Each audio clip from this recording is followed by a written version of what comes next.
రమేష్ ఒక సాధారణ ఐటీ ఉద్యోగి. ప్రతిరోజు మధ్యాహ్న భోజన విరామ సమయంలో ఆయన వెళ్లేది ఒక్కటే చోటు, చాయ్ కప్. ఒక్క కప్పు చాయ్, కొంత శాంతి మరియు ఒక నిశ్శబ్దమైన సానుభూతి. కాని ఒకరోజు ఆ చిరపరిచితమైన ఛాయ్ను ఆరుకుంటూ అతను తనను తానే ఒక శక్తివంతమైన ప్రశ్న అడిగాడు: నేనెందుకు నా సొంత ఔట్లెట్ ప్రారంభించకూడదు?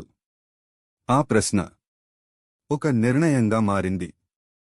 ఆ నిర్ణయం ఒక కలగా మారింది.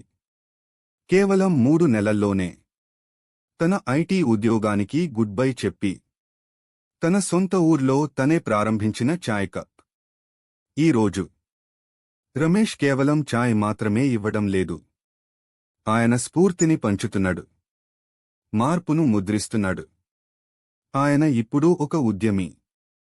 ఆయన చేతుల్లో చాయ్ కప్పు ఇక సాధారణం కాదు. ఇది ఇప్పుడు 4 మంది జీవితాలకు అవకాశంగా మారింది.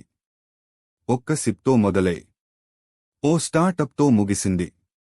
ఇది కేవలం రమేష్ కథ కాదు. ఇది నీ కథ కూడా కావచ్చు.